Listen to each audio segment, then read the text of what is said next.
is a native of Longview and a board-certified oral and maxillofacial surgeon with a very active practice in Longview. Prior to his election as mayor, Dr. Mack previously served on City Council for District 4 from 1997 to 2005. He is a graduate of Longview High School.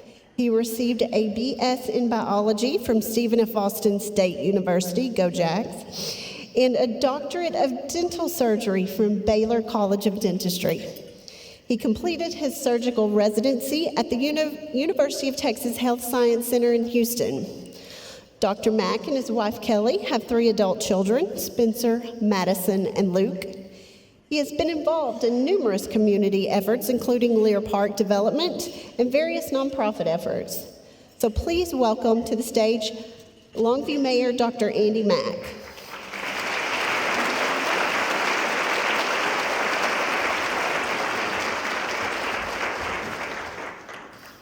Thank you, Dana.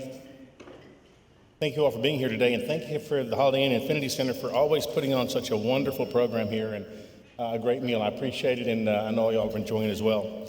So, isn't it good to be back together again in person?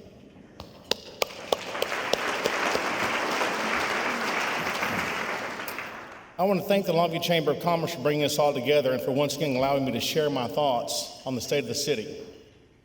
It's really hard to believe that this is my 7th State of the City address. But I'll be honest, I don't have fond memories of the first address. It was just a bunch of boring facts. And since then, I've tried to mix things up and make things a little more interesting to keep your attention a little bit better. In year 2, I did a spotlight on individuals from across the city. In year 3, we walked from table to table, highlighting every business in the room. In year 4, we had kids tell us what they wanted to see for our city's future. Year 5, we did a pop quiz about Longview's 150th history in Texas. And in year 6, we did a virtual program, and like the rest of 2006, it wasn't my favorite, but we made it work. Which brings us to year 7. I'm thrilled to be back in person, and I hope you'll indulge me as we try a new theme again this year. I want to thank my social media team, Julie Woods. Julie, please stand. Please stand. For always helping me put a wonderful program together. And I also want to thank Sean Hara, Richard Yakeley, Scott Shellhorse, and Terry Miller from the City of Longview who helped this thing come together. They make this so much easier for me than I couldn't do this by myself. Okay, here we go. Take a second. Think with me about all the decisions you had to make to be here today. This morning, you chose to get up. You chose which shoes to wear. You chose whether to put on a coat and a tie. Let me ask you a quick question. Any of y'all choose to have to go home from work to change clothes to come here? Because a few of us did. Because my scrubs aren't acceptable in an event like this, so I had to make that choice. Then you chose which route to take to come here. But that's just the start of it. At some point, you chose to live, work, and play in Longview. You chose to pursue careers and to take jobs with great community-minded organizations. Taking it back one final step, think about all the decisions that other people made to bring us here today. East Texas business leaders had to choose to come together to form the Longview Chamber of Commerce. I had to choose to run for mayor of this city, which I've called my home my entire life. Wait, go back to that picture again. Okay, I've seen this picture 100 times.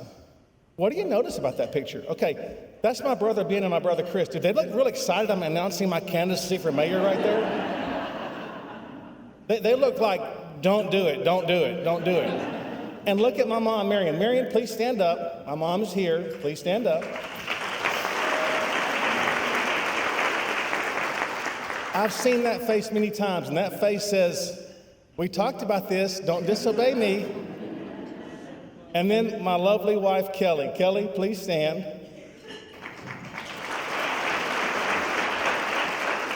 She's the only one smiling in that picture. But that's really her face saying, Go ahead and do it, so I can tell you, I told you so.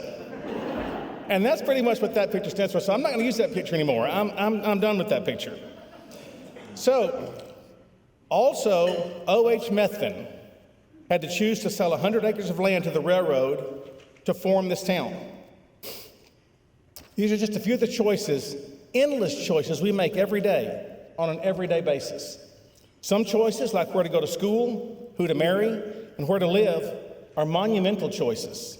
Other choices, like what to eat for lunch, which flavor of toothpaste to buy, or what to wear, those feel more comfortable. There's a popular trend on social media right now that gets to the heart of these choices called this or that. I hope some of y'all have heard of that, because you're fixing to play it. It's really simple. You're given two choices, and you have to choose between the two choices, this or that. We're going to do this together. So if you'll get your phones out, this is the only time you get to use phones during a presentation like this, okay? So get your phones out. We're going to follow on the screen, and we're going to show the live results as we go. Everybody ready? Anybody need a little more time? Okay, here we go. We're going to start with three easy ones, okay? Beaches or mountains?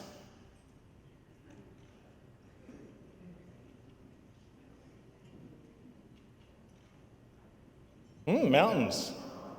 Oh, mountains is winning, 53%. Okay, I'm okay with that. The next one, coffee or tea?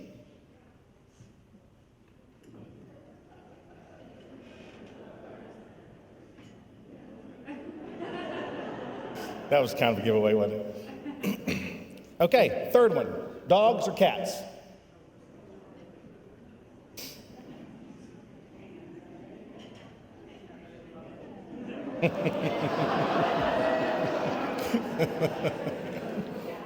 Yeah, I kind of could have predicted that one too.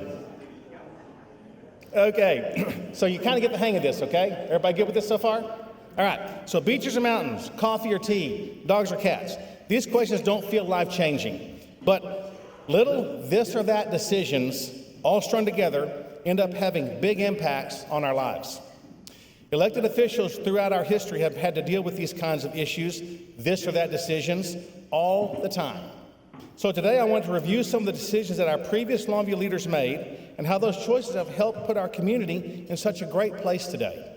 I want to acknowledge those decisions that our predecessors got right, and I want to look forward to some decisions we'll be asked to make in the coming years. Here's a this or that. Imagine it's 2003. You've been getting complaints about the condition of the brick streets and utilities in downtown for many years, following a couple of decades of businesses moving north. Which would you do? Reconstruct streets, sidewalks, and landscaping for better quality and aesthetics, but at a higher cost and longer business disruption, or asphalt overlay of downtown streets for less money and less business disruption?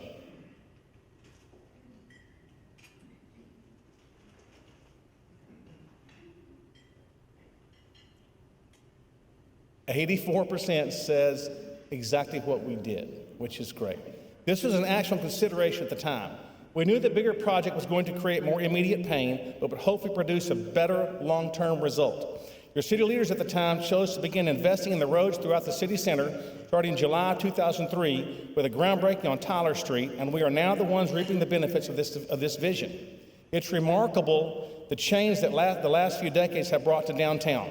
The progress wasn't easy as we redid Green, Center, Fredonia, Tyler, and now Methvin Streets. That investment of more than $30 million laid the foundation for all the growth in downtown.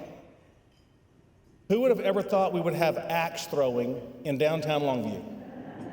I mean, seriously. How about locally made coffee and beer and ice cream? Restaurants, skate shops, museums, art walk, and all that have made downtown of our community of Longview a thriving hub. This is a great example of how some decisions take years to fully develop, but our downtown also shows how quickly progress can occur when public and private interests come together to work. Speaking of art walk, I'll ask you another opinion. Here's this or that. On Thursday evening, would you rather go out and enjoy downtown's art walk or watch Law and Order? Thank you. I was hoping that was going to be the answer because I thought, wait, we do a lot of work in the art walk. Let's go. So that's great. So get out and support your local artists and local businesses and have some fun. I have been very fortunate to attend a few times, specifically to see my niece Alex and her art collection. And it's so awesome to see downtown Longview is bustling with people having a great time. I'd be remiss if I mentioned downtown and did not mention the wonderful remodeled and reopened apartment facility, Alton Plaza, formerly known as the Petroleum Building. After having sat vacant and an eyesore for many years, investors took a chance on Longview and saw a vision for the building. They utilized all the private funding, approximately $10 million, that they could, and they ended up about $600,000 short. The investors came to the City of Longview and asked if we would loan them $600,000 to complete this project. So here's your this or that. If you were a city leader and investors came to you and asked for you to loan them $600,000, if they put up $10 million, would you A, loan the money, or B, leave the building an eyesore?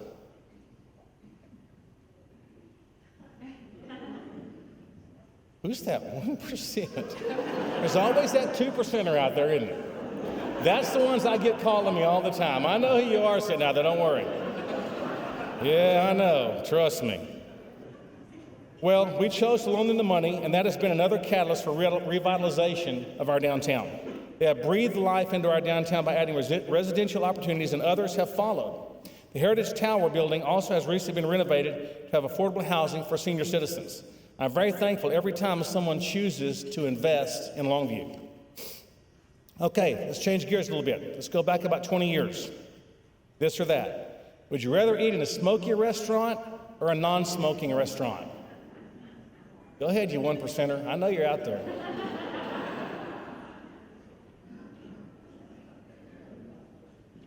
I didn't even got to wait for this one. I know. Almost all of you are going to say you prefer to eat in a smoke-free restaurant. Better wait. Hold on. Okay, real good. Whew. But when I first pitched this idea in Longview back when I was a councilman for District 4, it was met with heavy opposition and hostility from members of our community. I mean enormous hostility. Still, I knew it was the right thing to do. The smoking ordinance went into effect in September 2003, and I think history has proven us right. Multiple other cities followed our lead, and the state of Texas put it into a state law. We were ahead of the curve on that one for sure. Can you imagine sitting here right now eating your meal in a room full of smoke? That was 20 years ago, only 20 years ago. But that was very much a reality at that time. Did you see the picture of those young people in that council chamber? Look at JD. I mean, seriously. Wow. Okay, this year hasn't been easy. In February, we faced the coldest winter storm in more than half a century across our state. So allow me to ask you another this or that question. Would you rather spend $700,000 of taxpayer money on 2 snowplows that will be used once every 50 years, or would you rather fund 8 police officers?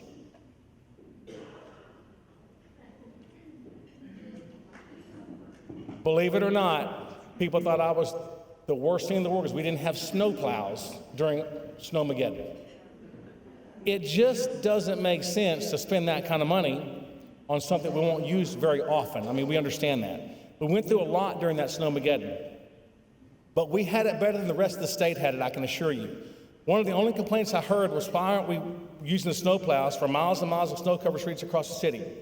We're talking about one of the worst snowstorms we've ever experienced. I can't justify having a fleet of snowplows at the ready for such a rare event, but I can say I was very pleased with our city's response. While fellow Texans experienced days without power, lack of water, and other major infrastructure issues, we got through with water the entire time, and only a few hours without power. We were fortunate to benefit from previous local decisions that have our electrical power grid to be part of the regulated Southwest Power Tool rather than the deregulated part of ERCOT. While other communities had no water, Longview's previous investment in water infrastructure provided to be very worthwhile. In Texas, nearly 40% of the public water system had to issue boil water notices during this storm.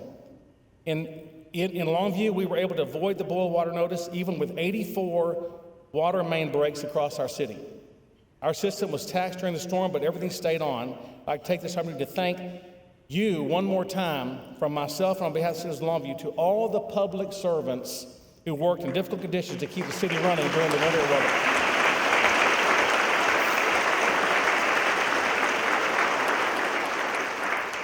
We really, truly appreciate the work done every day by Public Works, Fire, Police, SWEPCO. Mark Robinson is here. Mark with SWEPCO, they do such a phenomenal job of keeping our power on, and when it's not on, he communicates with me every single hour or two to let me know what's going on and where they are.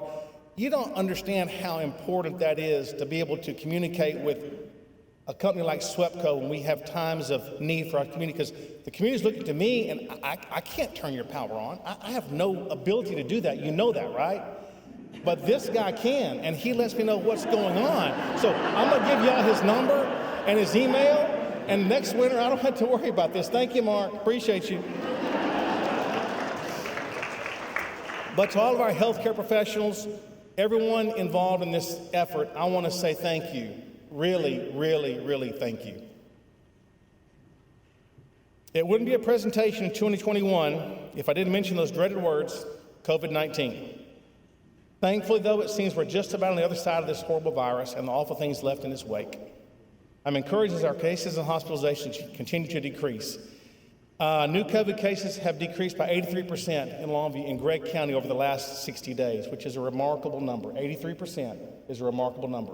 Thank you to Bill Stout and all the people involved with this effort. It's just been, it's been hard on everyone, but we've all come through this and we'll continue to come through it. Okay, this or that. Now don't get upset about this question, okay? This is fun. Did you choose to get the COVID vaccine or did you choose not to? Now remember, there's no right or wrong answer here. Everyone has to make the best decision for themselves based on their own personal experiences.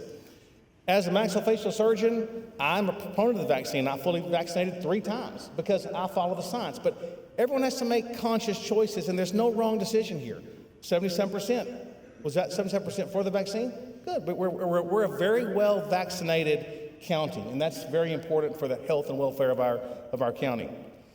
I can say one of my proudest moments as mayor has been coming together with the county, state, and health industry partners to create the COVID-19 vaccine clinic that was one of the first of its kind in Texas. The clinic provided 70,000 plus doses for our residents as well as people from outside our area who heard how efficient and well-run our system was. To be honest, the choice to start the clinic was a no-brainer. We had a deadly disease in our community and we had residents clamoring for the opportunity to receive the vaccine, and so we acted upon it. The success of the clinic was a visible evidence of many years of small choices that make the collaborative effort possible. Longview, Gregg County, the state of Texas, Christus Good Shepherd, all have made conscious efforts through recent decades to be team players together and build the kind of trust it took to pull off this endeavor. Partnerships like this aren't built overnight, and I'm grateful for all the leaders who have developed a relationship that we are reaping the benefits of today.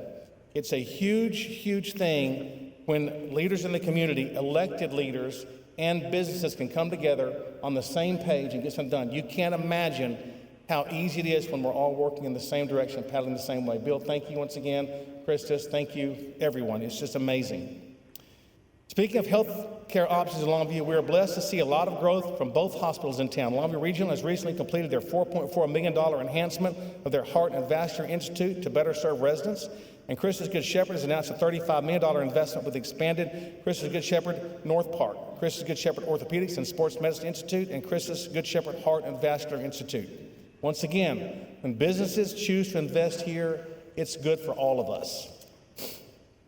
For decades, the city has worked to diversify its economy. Capitalizing on the discovery of oil in our backyard, well, that was an easy choice.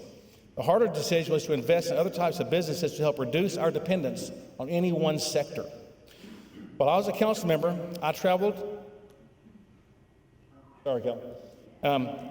with my son to many out-of-town baseball tournaments and realized how valuable sports tourism could be in Longview. In 2003, we held a town hall meeting about youth sports in Longview, and this initiative led to the Sports Tourism Bond of 2004 and the start of Lear Park Phase 1, which 17 years later will officially complete its 5th and final phase by the end of the year. Now, Longview's Lear Park is the premier youth sports tourism destination in all of East Texas.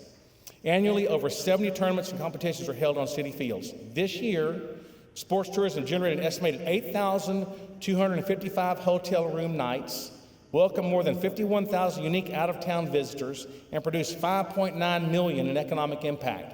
That's this year. Let's take it one step further. Since completion in 2005, we have had an economic impact of over $100+ million from Lear Park. That's not a bad investment on a $12 million project, wouldn't you say? I think we're doing pretty good on that deal. Some big decisions of our past helped secure cornerstone Longview industries like railroad, Eastman, and Laterno Industries. But I'm also proud of more recent steps taken, like in 1991 when voters approved an additional half-cent sales tax to further improve our community. Our 1/4 from that half-cent sales tax is dedicated to drainage. Our drainage issues are significantly better than they were 30 years ago. I remember in 1997, drainage was always an issue when I was a council person. I was District 4 representative, and we had a lot of drainage issues through Grace Creek and the tributaries that flooded. And through this 1/4-cent drainage tax, we've been able to purchase land, fix these drainage issues, and we're far better off now than we were back in 1997. This property has provided land for development of trails in Longview. The funding has also allowed us to invest millions of dollars in drainage projects throughout this community, which helps all districts in Longview. Okay, this or that. Speaking of trails, would you rather the city spend taxpayer dollars on recruiting new business to town or on improving our trail system? Okay, that's a trick question. Because both are super important. Investing our tax dollars in the trail system has very much helped recruit new industry. So one goes with the other. Do you know that very soon our upgrades to the trail system will be complete, leading us to having 10 miles of continuous trail in Longview? That's really unheard of. 10 miles from when you get on one end to when you go to the other end. That's just a phenomenal achievement in our community. Not only have these trails been widely popular and successful with our residents, they have been a key to recruiting new industry and business to town. We hear that over and over again when people come and do site visits. I know LeadCo will back this up. It's amazing. People ask about a number of things: education, healthcare, quality of life. That's what they want to know about if they're going to move their businesses and their clients here and their workers here to work. So these three things are so important. We do a great job at all three of those things. Speaking of attracting industry to town, the other portion that half-cent sales tax is used to fund the Longview Economic Development Corporation, which helps incentivize national industry to locate in Longview and provide support to local organizations to expand their footprint, staffing, and operations here. Every penny that we have put into LeadCo has been an incredible investment in our city. Check out these numbers. Since 1991, LeadCo has entered into 173 performance agreements that amounts to $690 million in capital investment in Longview, which attracted and retained 8,584 jobs in Longview. That's pretty impressive. This year, LeadCo secured Aviagen, which will be located in the South Business Park. Their business is basically a genetic hatchery for chickens and will make this a state-of-the-art facility. They'll employ 95 people and will make a $27 million capital investment to bring new industry to Longview. Also this year, LeadCo brought Gap Inc., which will build the 7th e-distribution center in the country here in Longview. We are one of 7 in the entire country for a Gap e-distribution center. Who would have thought Longview would be in those conversations with an industry like Gap Inc.? It will be an 850,000 square foot building and a $140 million investment into our city. And it's the only standalone facility that's brand new, being built from the ground up, that Gap has of those 7. They will hire 1,500 employees over the next 5 years, and expected to be an investment will result in $3.1 million in sales tax revenue for the City of Longview and $1 million in sales tax revenue to the county annually. That's an annual return on our investment for Gap Inc. Gap is planning to be open by August 2022. Long term, this is going to blow your mind, because I cannot wrap my mind doesn't work very well like that, but listen to this. Their goal is to process as many as 1 million pieces each day in the City of Longview. 1 million articles will be sent in and out of Longview every single day. That's just an incredible figure. This is huge for not only Longview, but all of East Texas. So here's another this or that. Would you rather have LeadCo recruited Gap or Gap? Because my money's on Gap. Okay, the truth is we're happy for LeadCo to recruit and attract any industry that will positively impact our city like Gap will do. I do want to take the time to thank publicly CEO Wayne Mansfield and board member President Natalie Lynch as well as the entire LeadCo board for all their countless hours and efforts in securing both GAP and AVG in this past year. What a successful year it's been. Thank you, Wayne.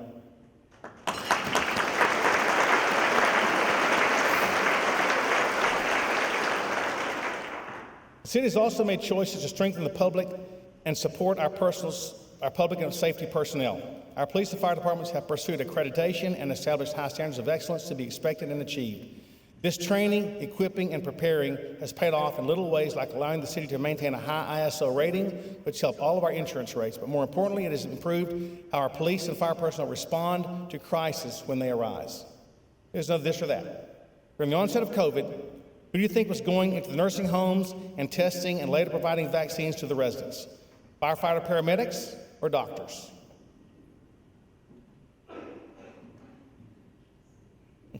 So right.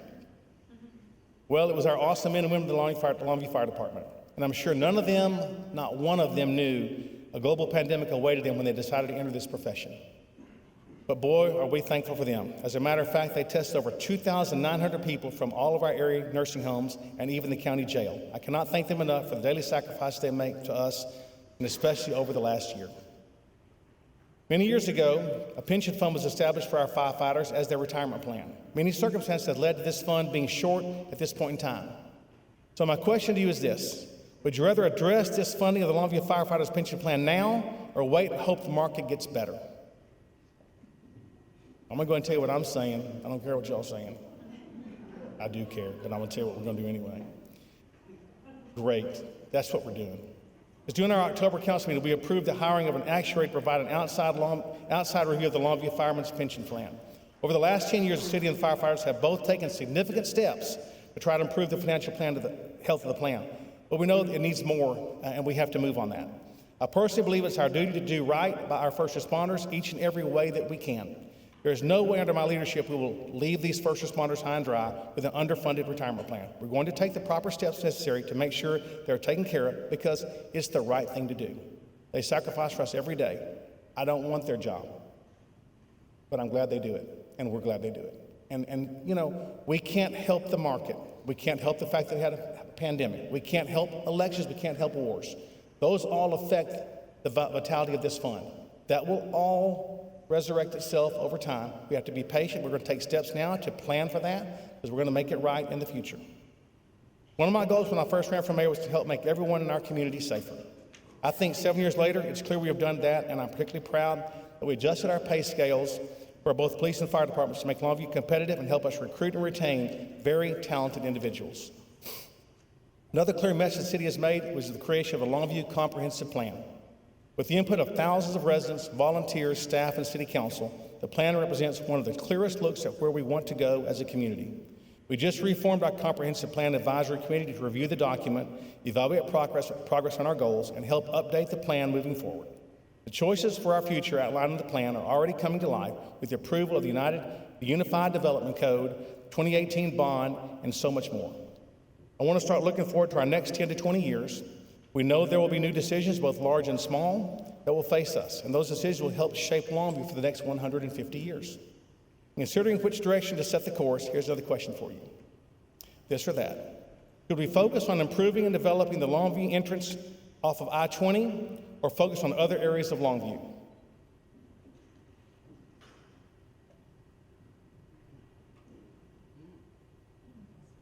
Pretty close. That's good, though. That's the closest one yet. I want it to be 50-50. I can't make a wrong decision then. No one can complain what I do, because it's 50-50. Well, we've developed a small area plan for the Interstate 20 corridor, but how do we make that plan a reality and bring businesses and industry to that district? How do we revitalize an area that so represents Longview well to travelers who stop for a quick bite to eat or a place to stretch their legs? We continue to see lots of new private investment in our city, which is great. But now we need to encourage redevelopment and reinvest in historic portions of our city. And as the census data has shown us, changing demographics throughout our city, we will continue to make Longview a welcoming home for all of our residents. A few more questions for our future leaders. In a perfect world, would you rather see an event center / coliseum near Mont Cobb, or an open air amphitheater near I-20?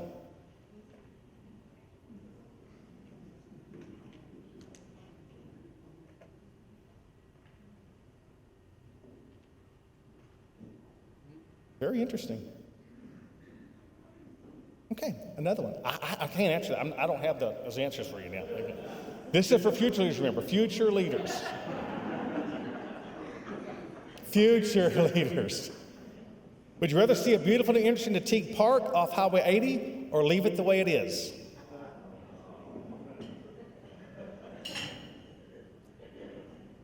We're already working on this one, just so you know. Yes, of course. Okay, here's another fun one. Would you rather have a covered rodeo arena for people to enjoy or leave it the way it is?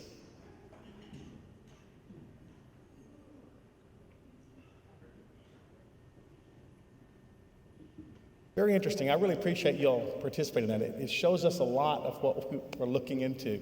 But these are questions for our upcoming city leaders, many of whom I'm sure are sitting in this room right now and will make a difference in the decades to come. Community leaders will be wrestling with how to best move forward, but there's something even more important to our city's future growth than the decisions of our civic leaders. It's the choices that each one of you make every day, our residents. Your choice today can help shape the future of hundreds and thousands of lives in Longview tomorrow and moving forward. The state of Longview is strong. We have weathered the recent storms because we have built upon a good foundation made by countless choices of those who came before. To recognize their gifts to us and honor their work, we will approach the many decisions we face with a determination to pass on the legacy and build an even stronger tomorrow. Before I close, I'm going to finish with my table over here. My daughters, Spencer and Madison, who help, and my son-in-law, Andrew, please stand, who help with my social media when I'm getting blasted. They're the first ones to tell me, Dad, it's not looking good. Bailey, my future daughter-in-law, Bailey Truel, soon to be Bailey Mack. Please stand, Bailey. And my assistant, Lori Wheeler, who's been my sidekick for 25 years, both in the operating room and in my office. I couldn't do this job without Lori helping me manage my practice and make this all work. Because time is a valuable commodity, and it seems like we have less and less all the time. So thank you very much for indulging me today as we have visited about Longview, where she is and how far she has come, and how far she will go in the future. Thanks for the choices being made today. I hope you all have a great afternoon, and I appreciate your time today. Have a great day.